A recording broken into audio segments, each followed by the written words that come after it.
Pelajaran sekolah sahabat kita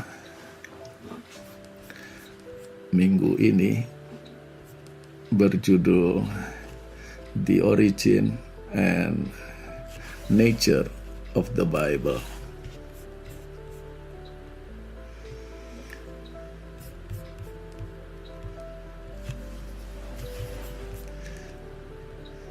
Yang mana di dalam pembahasannya berbicara tentang asal-usul dan sifat dari kitab suci atau dari Alkitab. Dan tentu saja secara ringkas kita katakan bahwa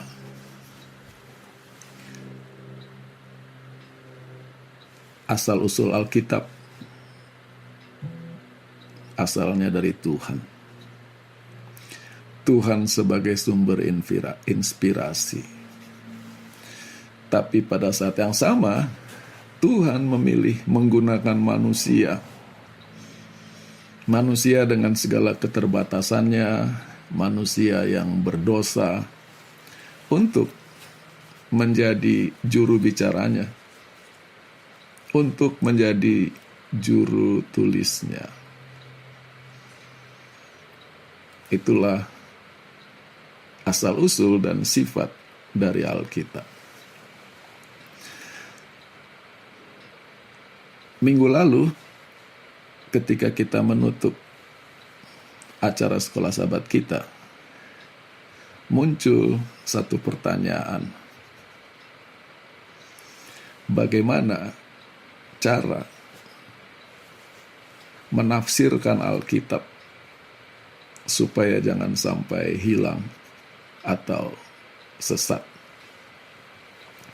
Nah, oleh karena asal-usul pertanyaan ini, atau oleh karena pertanyaan ini, maka pada hari Sabat ini saya tidak akan membahas pelajaran sekolah Sabat secara teratur, membahas dari hari Sabtu malam sampai hari Jumat, hari demi hari. Tapi saya hanya akan mengambil satu topik, yaitu topik pembahasan hari Sabtu malam, tanggal 4 April yang lalu. Dan mencoba melihat apa pelajaran yang bisa kita petik daripadanya. Dan kembali kepada pertanyaan minggu lalu, bagaimana cara menafsirkan Alkitab? Maka kalau disederhanakan, yang pertama, tujuan kita membaca Alkitab. Tujuan kita belajar Alkitab.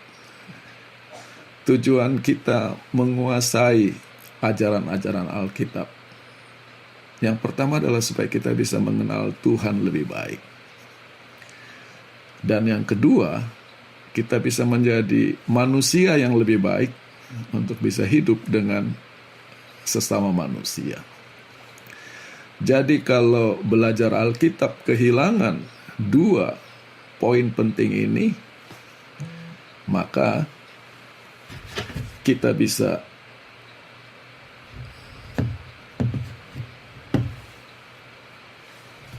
mengatakan bahwa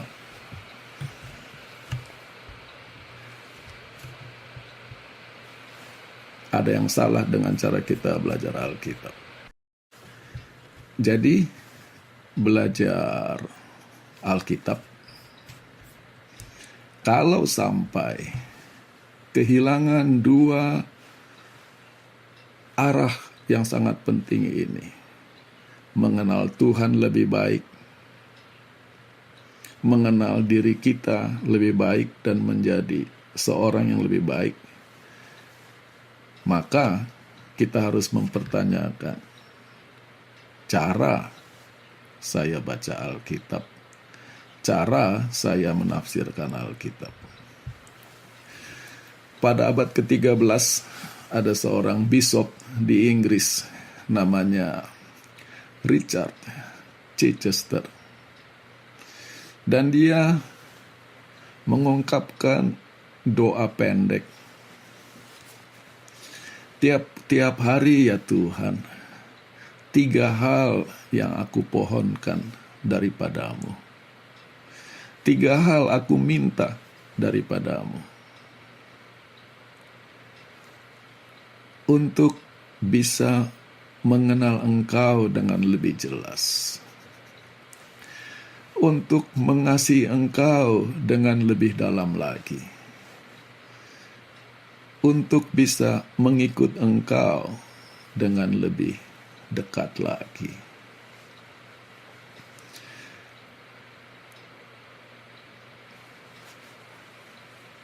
Tiga hal ini harus kita pertanyakan setiap kita membaca Alkitab.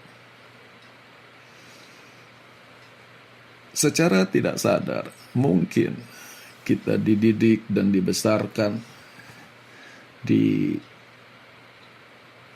sekolah sahabat anak-anak. Di sana kita diperkenalkan kepada Alkitab pertama kali.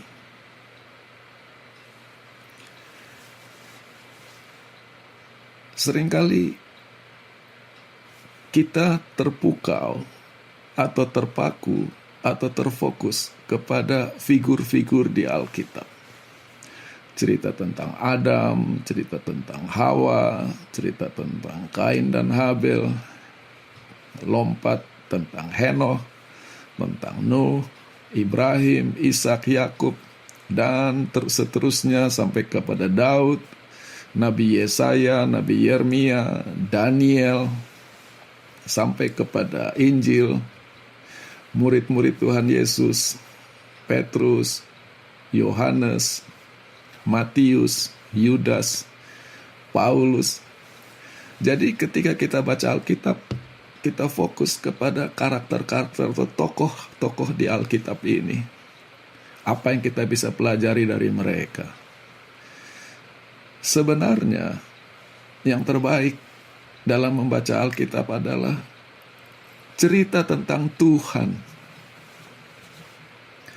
Setiap halaman Alkitab adalah cerita tentang Tuhan. Jadi kalau kita lihat Adam, Hawa, Ibrahim, Nuh, yang kita perlu lihat adalah apa yang Tuhan lakukan bagi mereka. Dalam segala keterbatasan mereka, dalam kesalahan mereka, dalam melakukan yang benar, di dalam percaya, di dalam tidak percaya, apa yang Tuhan lakukan kepada orang-orang ini. Jadi, membaca Alkitab yang pertama adalah it has to be a story about God. Karakter-karakter di dalam cerita-cerita itu lebih merupakan karakter pendukung, tetapi karakter utamanya adalah Tuhan. How to interpret the scripture? Bagaimana cara menafsirkan Alkitab? Membaca Alkitab dengan Tuhan sebagai fokus utama. Dan kalau kita bisa melihat atau menangkap apa yang Tuhan lakukan kepada mereka, kesabaran Tuhan, kasih sayang Tuhan, perhatian Tuhan, campur tangan Tuhan, hal yang sama kita imani akan menjadi pengalaman hidup kita. Itu poin nomor 1. Nah, poin kedua, orang bisa sangat sibuk dengan Tuhan sampai tidak bisa hidup dengan sesama manusia. Ada istilah seseorang itu terlalu suci sampai tidak bisa cocok sama semua orang. Dan di sini jadi pertanyaan dan menuntun kita kepada poin yang kedua tadi. Apakah di dalam belajar Alkitab, di dalam menafsirkan Alkitab, saya bisa menjadi, atau saya ditolong, atau saya diubahkan menjadi orang yang lebih baik?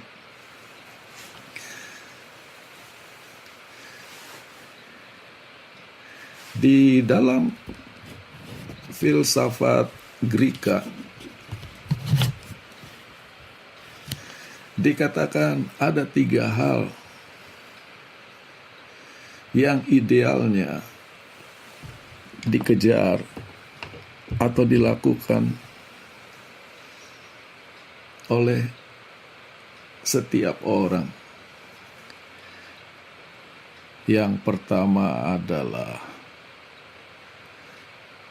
mungkin bukan dikejar, 3 bidang kehidupan yang harus dilakukan oleh semua orang. Jadi dilakukan, bukan dikejar. Yang pertama adalah sains atau ilmu.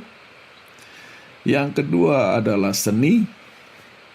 Dan yang ketiga adalah agama. Ilmu, seni, dan agama.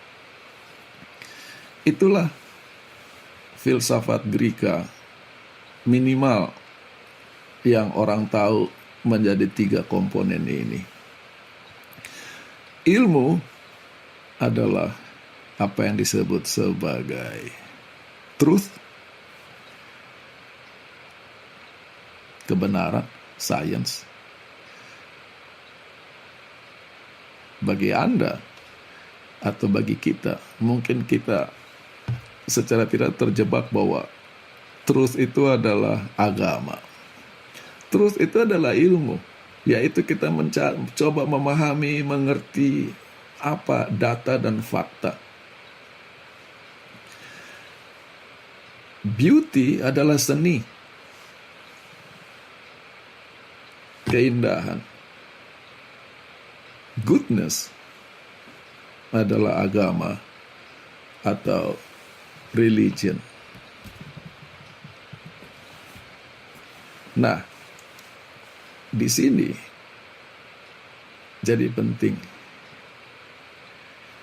ketika agama dikaitkan dengan goodness, apa yang baik, apa yang membangun, apa yang mendukung. Ketika ilmu dikaitkan dengan mencari kebenaran. Karena bisa kita menjadi orang benar, tetapi kita orang yang tidak baik. Bagaimana kebenaran dan kebaikan bisa terjalin? Di sisi lain, bagaimana melihat keindahan di dalam kebenaran? Karena seringkali orang di dalam mencari dan melakukan kebenaran, mereka menjadi militan. Ketika kita menjadi militan, maka cenderung kebenaran itu hilang keindahannya. Kebenaran itu hilang kebaikannya. The goodness of the truth, the beauty of the truth. Jadi, bagaimana kita bisa seimbang dalam membaca Alkitab? Melihat kebenaran sangat penting. Tetapi setelah melihat kebenaran, bagaimana kita bisa disanggupkan melihat keindahan dari kebenaran itu? Hanya keindahannya akan memberi inspirasi. Nah, tapi tidak cukup kita hanya di dalam kebenaran dan keindahan. Bagaimana kita melihat kebaikan di dalam kebenaran itu? Bagaimana saya bisa menjadi orang yang lebih baik? Maka kembali kepada pertanyaan, bagaimana cara menafsirkan Alkitab supaya jangan sampai hilang? Minimal 3 sederhana ini. Melihat, mencari mutiara-mutiara kebenaran di dalamnya. Melihat, menikmati keindahan di dalamnya. Dan melihat kuasa kebaikan, the power of good di dalamnya. Jadi kembali, nomor 1, membaca Alkitab adalah cerita tentang Tuhan. Nomor 2, melihat kebenaran tentang Tuhan, keindahan tentang Tuhan, kebaikan Tuhan. Dan mudah-mudahan ketiga komponen ini akan terbawa di dalam hidup kita. Kita akan masuk ke pelajaran hari Sabtu sore. Saya akan membaca seluruh pelajaran itu, karena ini memberi arah yang sangat penting di dalam konsep menafsirkan Alkitab. Cara kita melihat dan memahami asal-usul dan sifat dari Alkitab sangat mempengaruhi peranan Alkitab di dalam kehidupan kita sebagai pribadi dan di dalam kehidupan gereja secara umum. Bagaimana cara kita menafsirkan Alkitab sangat ditentukan dan dipengaruhi oleh pemahaman kita tentang proses inspirasi dan pernyataan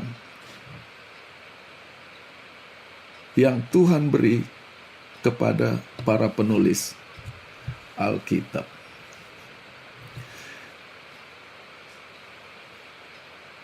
Kalau kita bisa memahami Alkitab secara benar, atau kalau kita mau memahami Alkitab secara benar, pertama-tama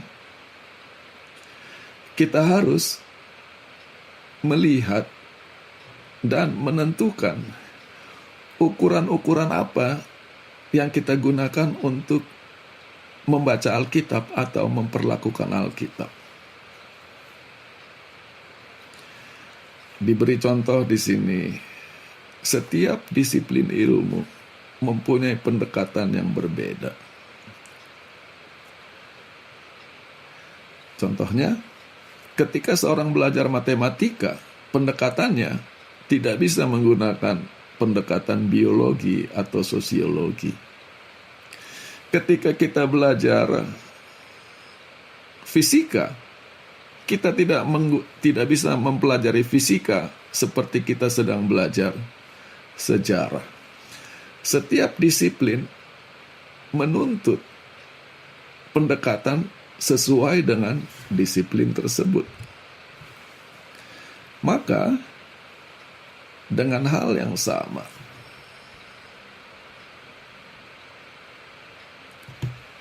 kebenaran rohani. Di sini kita sudah mulai masuk ke dalam dunia yang serius. Tadi saya bahas tentang truth, beauty, and goodness. Kita bicara tentang kebenaran. Sekarang kata kebenaran tidak berdiri sendirian. Spiritual truth, kebenaran rohani. Apakah kebenaran ini mempunyai efek kepada kerohanian kita atau tidak? Apakah kerohanian kita dibawa kepada kebenaran atau tidak? Kebenaran rohani dari Bible tidak bisa dipahami melalui pendekatan ateistik,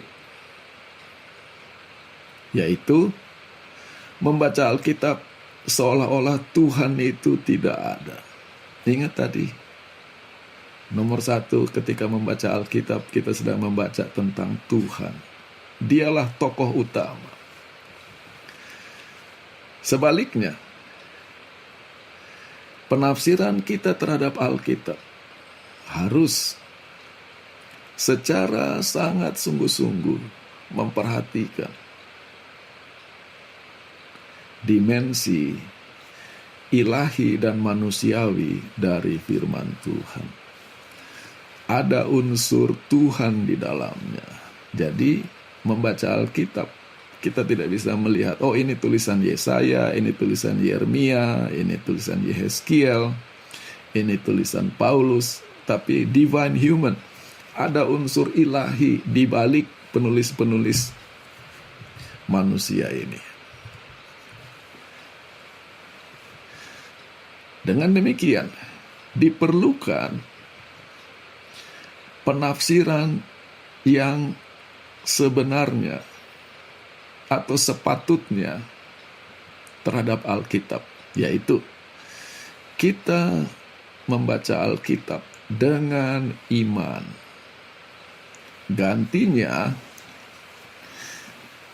dengan meragukan, bahkan tidak mempercayai Alkitab. Jadi bisa ada orang baca Alkitab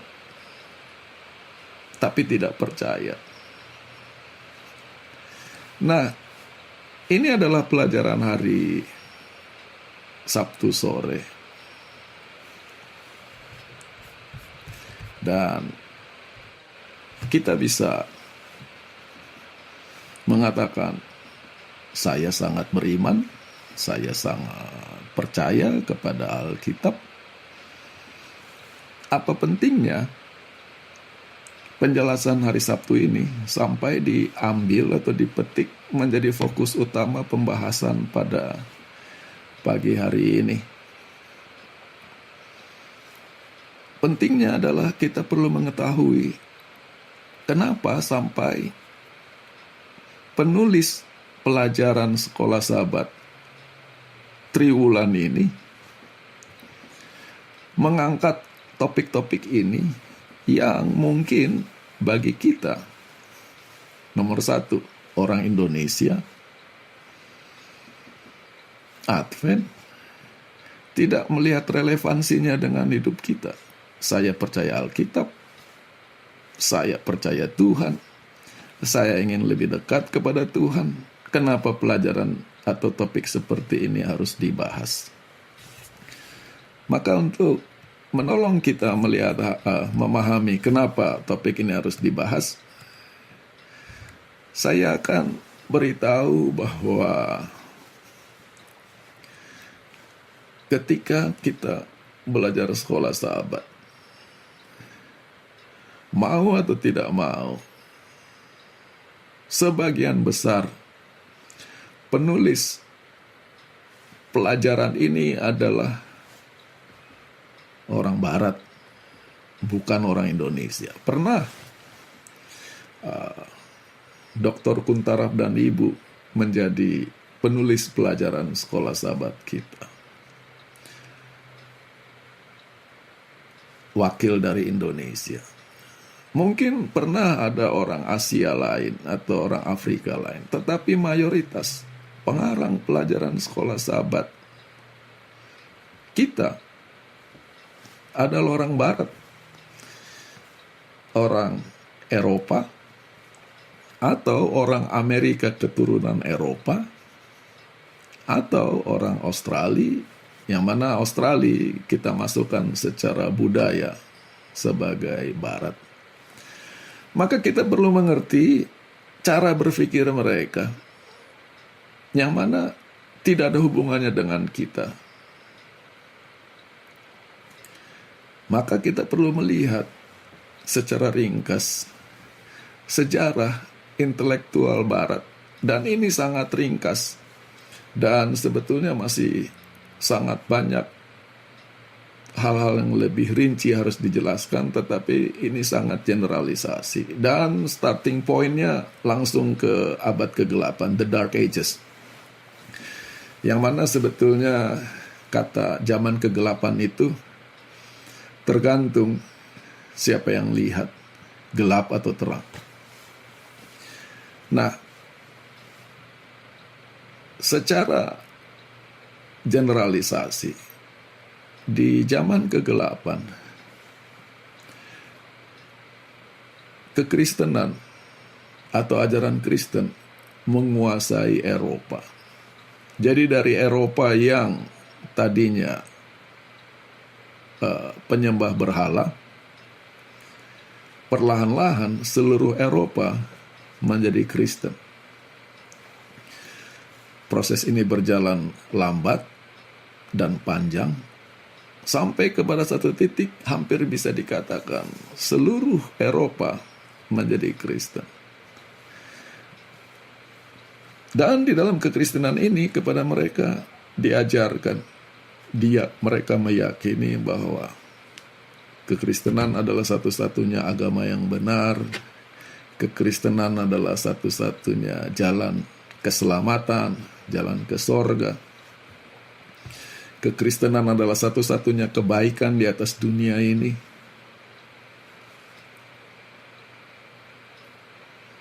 Jadi dari satu segi mereka Kristen, tapi di sisi lain cara berpikir mereka sangat tertutup. Dengan berjalannya waktu, dari zaman kegelapan masuk ke apa yang disebut dengan Renaissance, yaitu kelahiran baru. Ini bisa dilihat dari dua sisi, yaitu sisi sosial dan sisi intelektual. Ketika teknologi transportasi, terutama dalam hal ini kapal, mulai berkembang dengan lebih baik, dan kapal-kapal bisa menjelajahi lautan dalam jarak tempuh yang lebih panjang, maka orang Eropa mulai pergi ke bagian dunia-dunia lain. Terutama dalam hal ini saya konsentrasikan ke Asia. Yang terjadi adalah ketika mereka ke Asia, mereka bertemu dengan budaya lain. Budaya Islam di Timur Tengah, budaya Hindu di India, budaya Buddha di Cina dan Jepang. Nah, pertemuan mereka dengan budaya lain, tiba-tiba mereka bisa melihat ternyata yang percaya Tuhan bukan cuma orang Kristen, orang Islam juga percaya Allah. Yang orang baik bukan hanya orang Kristen, ternyata orang Hindu, orang Buddha juga sangat baik, bahkan mungkin lebih baik. Di berbagai tempat mereka bisa melihat bagaimana di desa-desa, di tepi sungai, pria dan wanita bisa mandi di sungai yang sama tanpa pria harus mengganggu wanita. Ibu-ibu mencuci, anak-anak bermain, bapak berenang. Mereka bisa hidup damai. Ternyata bukan hanya kekristenan yang mengajarkan kedamaian. Dan ini sangat menggoncang cara berpikir orang Barat yang tadinya berpikir bahwa kekristenan satu-satunya kebaikan di atas dunia ini. Maka mereka katakan, ternyata kita bisa jadi orang baik tanpa Alkitab. Kita bisa jadi orang baik tanpa menjadi Kristen. Sekarang sudah mulai melihat akar dari cara berpikir sekuler, bahwa Alkitab bukan satu-satunya jalan kebenaran. Di sisi lain,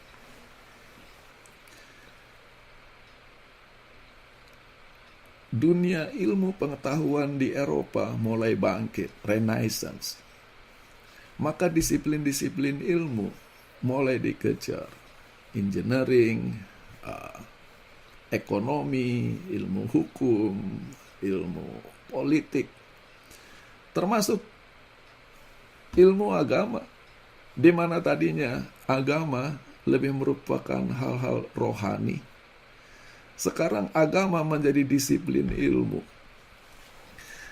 Maka beralihlah mereka dari zaman kegelapan menjadi modern Christian.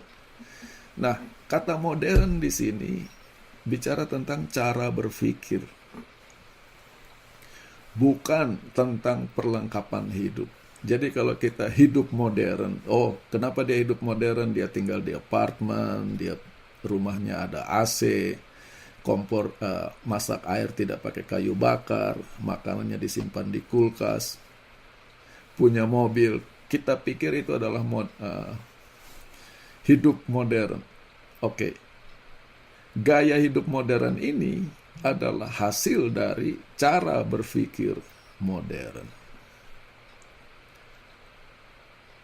di mana ilmu itu dikejar, mencari kebenaran tanpa harus ragu-ragu. Kalau memang salah dikatakan salah, kalau memang benar dikatakan benar.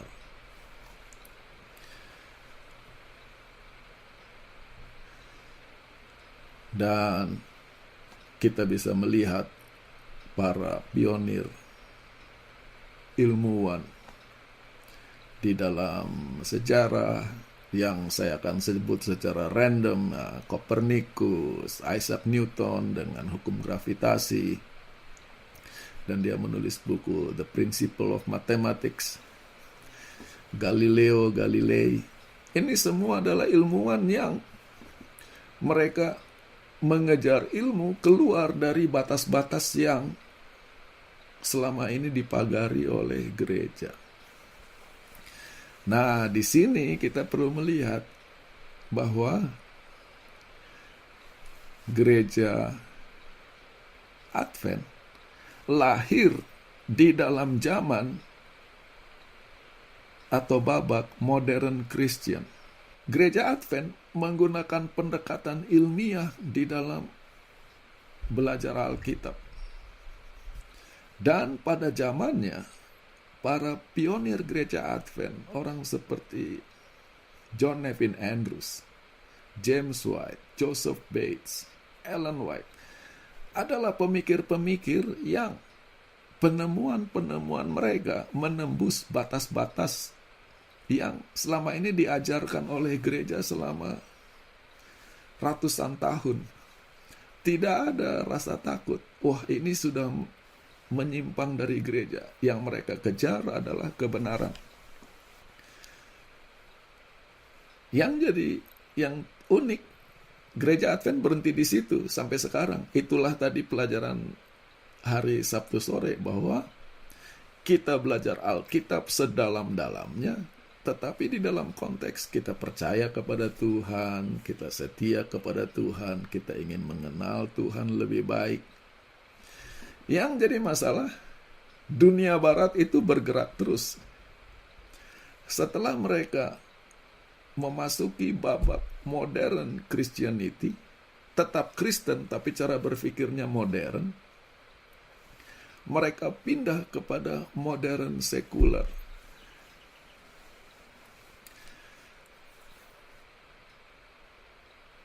Dulu, di zaman modern Christianity, ilmu tertinggi adalah teologi. Jadi tujuan saya belajar, tujuan saya menempuh pendidikan adalah bagaimana bisa mengenal Tuhan lebih baik. Maka teologi disebut the queen of all science, ratu atau raja dari semua disiplin ilmu. Dan orang bangga sekali kalau bisa punya gelar Doctor of Theology. Itu adalah gelar yang sangat berharga di zaman modern Christian era. Tetapi kemudian dunia barat bergerak di mana tadinya menembus norma-norma ajaran gereja. Saya bisa kasih contoh bahwa gereja Advent adalah model dari modern Christianity. Gereja mengajarkan bahwa hari ibadah adalah hari Minggu. Mereka tembus bukan hari Minggu, hari Sabtu. Bahwa baptisan itu dipercik. Oh, baptisan itu menurut Alkitab diselamkan. Jadi norma-norma gereja yang selama ini sudah dianggap sebagai satu paradigma, ditembus lebih jauh lagi kalau menemukan sesuatu yang ada di Alkitab Nah, semangat untuk menembus batas-batas ini masuk ke dalam dunia sekuler, yaitu bahwa kita seringkali dibatasi oleh konsep Tuhan. Di sini tadi atheistic approach dari kata Tuhan bukan sebagai fokus utama. Ketika Barat masuk ke dalam dunia sekuler modern, maka disiplin ilmu lain naik menjadi lebih penting. Ilmu ekonomi, ilmu engineering, ilmu hukum, sejarah, dan sebagainya. Dan kalau orang sekarang disebut Doctor of Theology, akan dilihat sebagai orang yang terikat. Pikiran kamu tidak bebas karena kamu terikat kepada Tuhan. Kalau kami bebas sejauh-jauhnya mengejar ilmu matematik, ilmu perbintangan, dan sebagainya. Di sini gereja Advent sudah berhenti di modern Christian. Barat bergerak ke arah modern sekuler. Tidak ada batas. Mereka lihat bulan, kita akan ke bulan. Mungkin banyak di antara kita tidak tahu. Pada waktu Amerika dan Uni Soviet berlomba siapa yang bisa menjejakkan kaki di bulan terlebih dahulu, pendeta-pendeta Advent berkhotbah bahwa usaha mereka itu seperti usaha membangun menara Babel. Argumen mereka sangat sederhana. Bumi ini adalah bumi yang penuh dengan dosa. Jadi, yang namanya dosa itu hanya terikat di bumi ini. Kalau sampai manusia ke bulan, maka bulan yang tadinya bersih dari dosa ikut tercemar oleh dosa. Kalau manusia ke Mars, Mars yang tadinya bersih jadi tercemar oleh dosa. Dan Tuhan tidak akan pernah mengizinkan itu. Itulah khotbah-khotbah dari para pendeta yang cara berpikirnya masih modern Christian. Tetapi modern secular society, masyarakat modern sekuler tidak peduli. Mau dibilang ini salah, mau dibilang melawan Tuhan, mau dibilang tidak mungkin, mereka jalankan. Hasilnya, manusia sudah bisa mengirim pesawat antariksa ke planet lain. Dan khotbah bahwa tidak mungkin manusia ke bulan sudah tidak pernah terdengar lagi. Maka sekarang kita mulai ketinggalan. Nah, tidak ada lagi batas. Agama mengajarkan, Alkitab mengajarkan satu hal.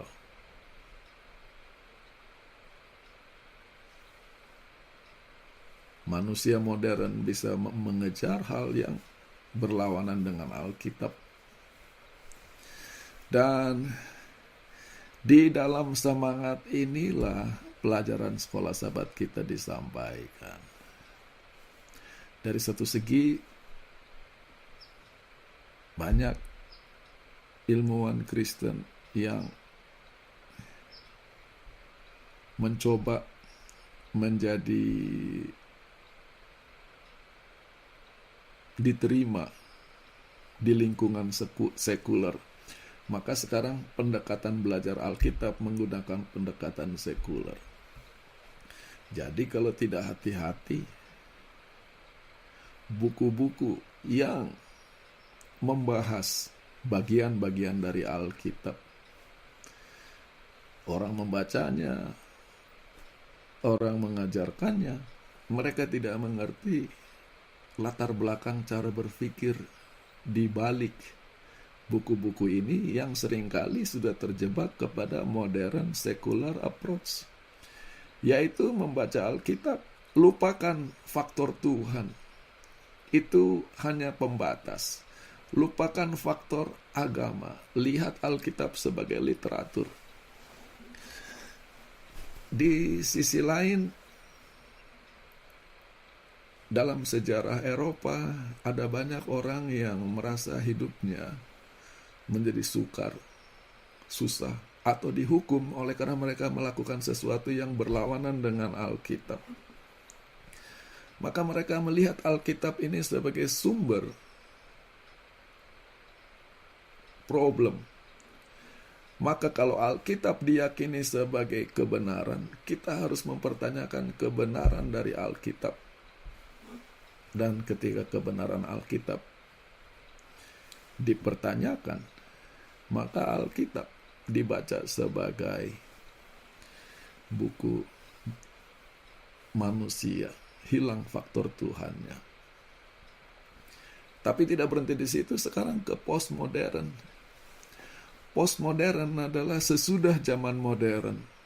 Di zaman modern manusia begitu optimis bahwa juru selamat manusia adalah ilmu. Kalau kita bisa mengembangkan ilmu, kita bisa menciptakan hal-hal, alat, produk yang mendukung hidup kita lebih baik. Maka sekarang kita menikmati teknologi transportasi, teknologi komunikasi, teknologi perbankan keuangan modern, teknologi produksi yang modern. Itu dibangun di atas cara berpikir. Juru selamat kita adalah ilmu. Di dalam dunia postmodern, sekarang dilihat, benar, dunia menjadi lebih makmur, dunia menjadi tempat yang lebih menyenangkan, dengan segala penemuan-penemuan dan pencapaian teknologi, tapi harga yang harus dibayar juga sama mahalnya kalau tidak lebih mahal. Hutan-hutan punah, lingkungan rusak, limbah-limbah kimia, polusi udara dari segi alam. Cara berpikir yang tidak punya kaidah-kaidah lagi, kebebasan yang sangat bebas dengan segala akibatnya. Maka sekarang postmodern mempertanyakan cara berpikir modern. Dan disinilah kita harusnya bisa melihat kesempatan bagaimana Alkitab memberi jawaban kepada orang-orang yang sedang mempertanyakan apa arti dari semua gaya hidup modern ini kalau sebagai manusia saya kosong. Ada penulis teologi di zaman pertengahan yang disebut zaman kegelapan. Dia mengatakan, Tuhan, Engkau menciptakan kami, dan hidup kami akan selalu kosong kalau kami tidak datang kepadamu. Maka sekarang di dalam kekosongan hidup postmodern, orang-orang yang percaya Alkitab punya kesempatan bahwa kamu mencabut faktor Tuhan dari Alkitab, kamu bisa baca Alkitab dengan sangat fasih, mengetahui bahasa-bahasa asli Alkitab, mengetahui latar belakang, penemuan arkeologi. Tapi kalau faktor Tuhannya dicabut, hasilnya kosong dan hilang. Nah, secara panjang lebar saya bicara tentang sejarah intelektual Barat.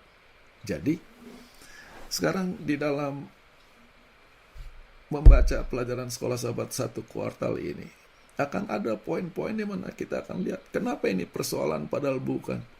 Ingat, ini adalah persoalan orang Barat, bukan persoalan kita. Kita tidak ada masalah dengan sejarah mereka. Ada satu disiplin yang dinamakan post-colonial studies, yaitu mempelajari fenomena setelah zaman penjajahan. Postcolonial Studies berusaha melepaskan diri dari cara berpikir para penjajah. Orang Belanda datang ke Indonesia. Mereka punya cara berpikir sendiri, mereka punya sejarah kebangsaan sendiri. Mereka menjadi guru dari orang Indonesia, mereka menjadi pemerintah dari orang Indonesia.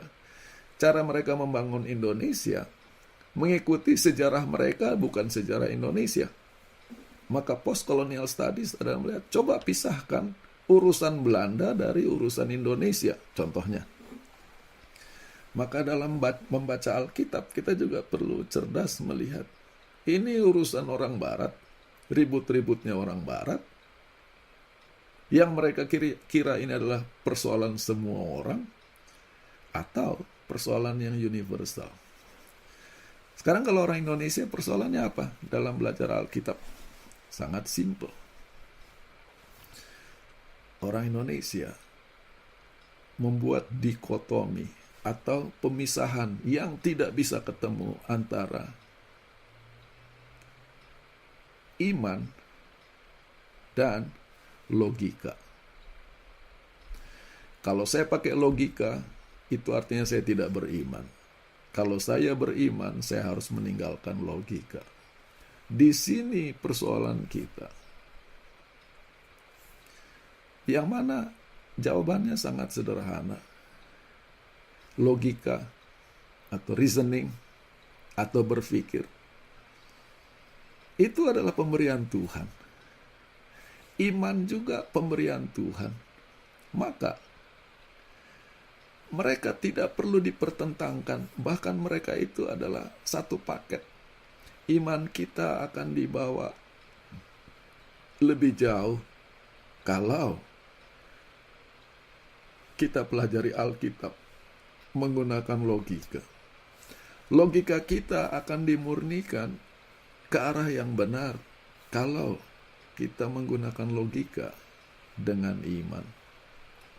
Karena seringkali pokoknya saya mau jadi orang baik, lupakan yang susah-susah. Yang lain ingin menjadi ilmuwan, susah-susah terus, sampai melupakan iman.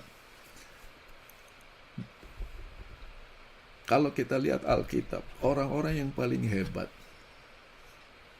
penulis-penulis buku di Alkitab yang sangat hebat, Nabi Musa, Daniel, itu yang terkenal, Yesaya. Pertama, mereka adalah orang-orang yang sangat cerdas. Tapi di sisi lain, mereka adalah orang-orang yang sangat rohani. Jadi kecerdasan dan kerohanian berjalan bersama-sama. Maka sekarang kita datang kepada ayat inti pelajaran Sekolah Sahabat 1 minggu ini, yang mana terdapat di dalam 1 Tesalonika 2 ayat 13. Tapi sebelum ke sana, kita baca dulu ayat sebelumnya, supaya kita mengerti nanti betapa hebatnya poin di ayat 13 itu. Paulus berbicara kepada jemaat di Tesalonika. Ia mengingatkan mereka,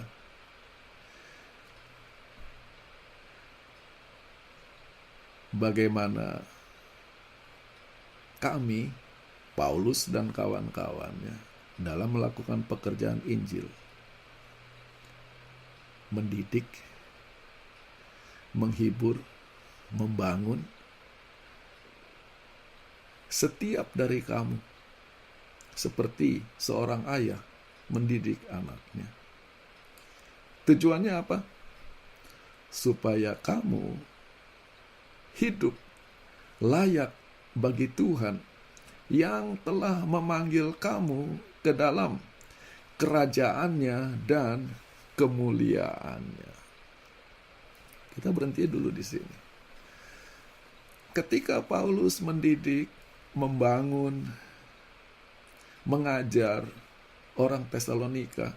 Yang dia bawa itu adalah Alkitab,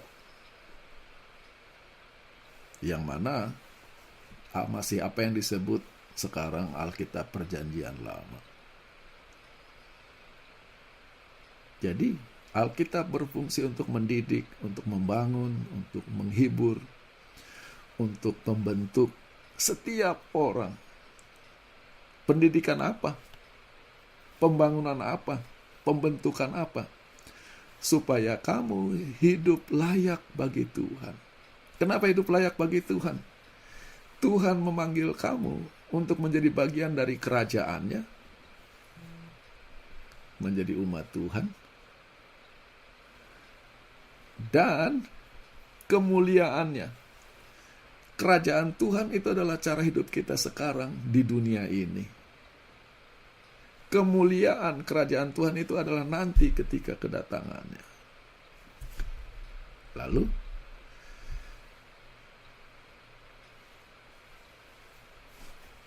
lebih jauh di ayat 13, ketika Paulus melakukan semua aktivitas ini, dia katakan, kami mengucap syukur kepada Tuhan tidak henti-hentinya karena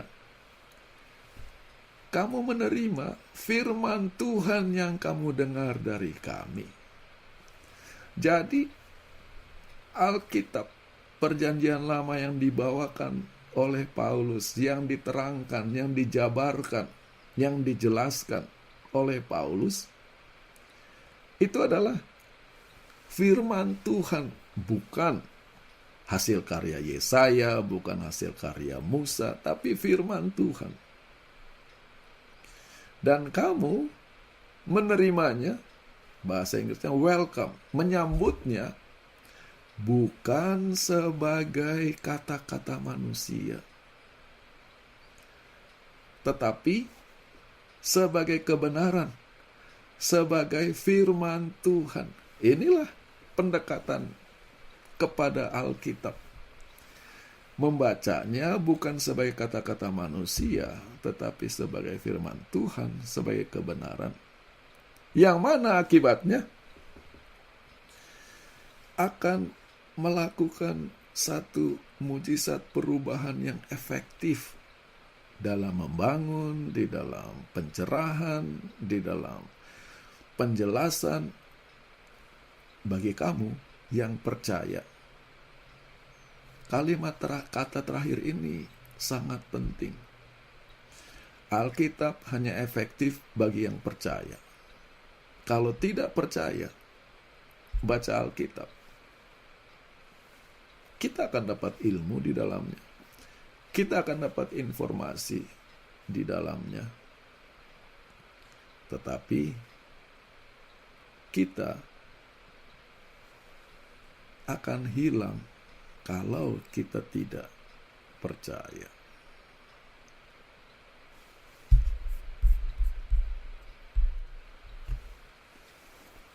Baik, ini adalah pelajaran sekolah sahabat untuk minggu ini.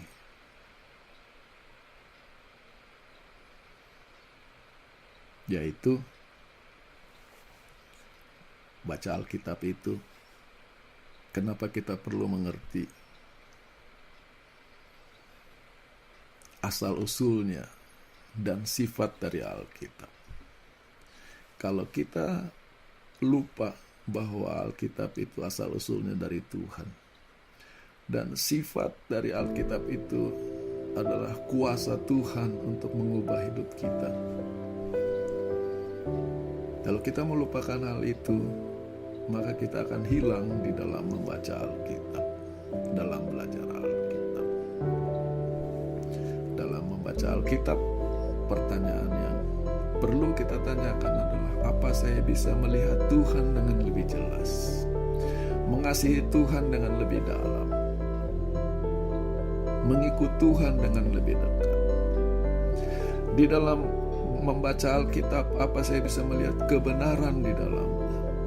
Tapi selain kebenaran, keindahan di dalamnya. Dan apakah saya menjadi orang yang lebih baik? Goodness. Kiranya pelajaran ini bisa menjadi berkat bagi kita, menambah informasi, menambah wawasan, dan menolong kita untuk lebih menikmati